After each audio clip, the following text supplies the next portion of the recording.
PIK 1 dan PIK 2. Negara dalam negara atau lepas seperti Singapura dari Malaysia. Guys, tahu nggak? Ada pola aneh di PIK 1 dan PIK 2 yang mirip banget sama Singapura sebelum lepas dari Malaysia. Bisa jadi ini bakal jadi negara. Dalam negara, dulu Malaysia nggak nyangka Singapura bakal lepas. Mereka pikir cuma pusat ekonomi biasa. Tapi lihat sekarang, negara kecil itu malah lebih maju dari Malaysia sendiri. Fakta yang mengejutkan, Singapura dulu bagian dari Malaysia sebelum akhirnya lepas tahun 1960. 5. Penyebab utamanya adalah ketimpangan ekonomi, konflik politik, dan dominasi modal asing. Sekarang lihat PIK, kota elit di atas tanah reklamasi, dikuasai oleh segelintir orang kaya.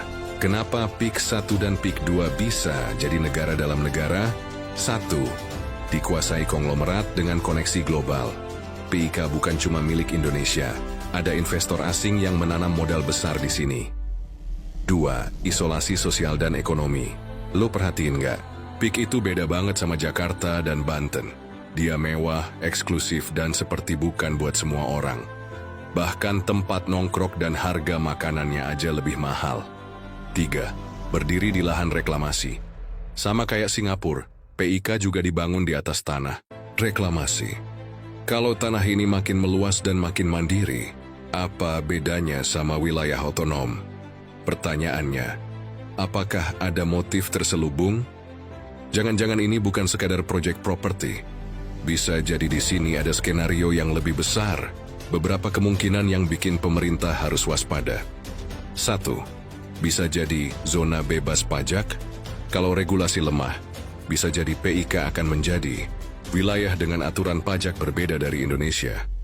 Investor asing bisa bikin PIK jadi lahan bisnis dan kantong ekonomi yang sulit diatur pemerintah.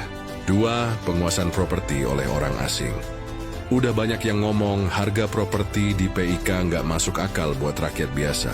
Berarti dengan luas lahan di PIK 1 dan 2, hanya segelintir masyarakat Indonesia yang bisa beli. Sisanya siapa? Yang beli? Orang asing? Jangan sampai kita jadi tamu di negeri sendiri. 3. Pemerintah kehilangan kontrol secara bertahap. Kalau investasi dan pengelolaan di PIK makin eksklusif, lama-lama bisa aja otonomi penuh. Jangan sampai terulang sejarah Singapura.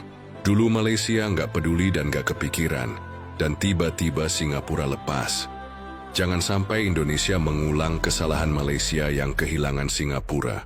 Solusi buat pemerintah dan masyarakat. 1. Perketat regulasi kepemilikan properti oleh asing. 2. Cegah PIK jadi zona eksklusif tanpa kontrol negara. 3. Pastikan pembangunan merata, biar nggak terpecah jadi elit versus rakyat biasa. Kalau kita diam aja, bisa jadi nanti kita cuma jadi penonton di tanah kita sendiri. Share video ini biar makin banyak yang sadar. Tag pemerintah, tag akun-akun yang bisa selesaikan ini. Kita nggak boleh cuek sama apa yang terjadi di depan mata kita sendiri. Tulis pendapat kalian di komentar. Apakah menurut kalian PIK bisa lepas dari Indonesia seperti Singapura dari Malaysia? Follow akun ini buat bahas lebih banyak fakta.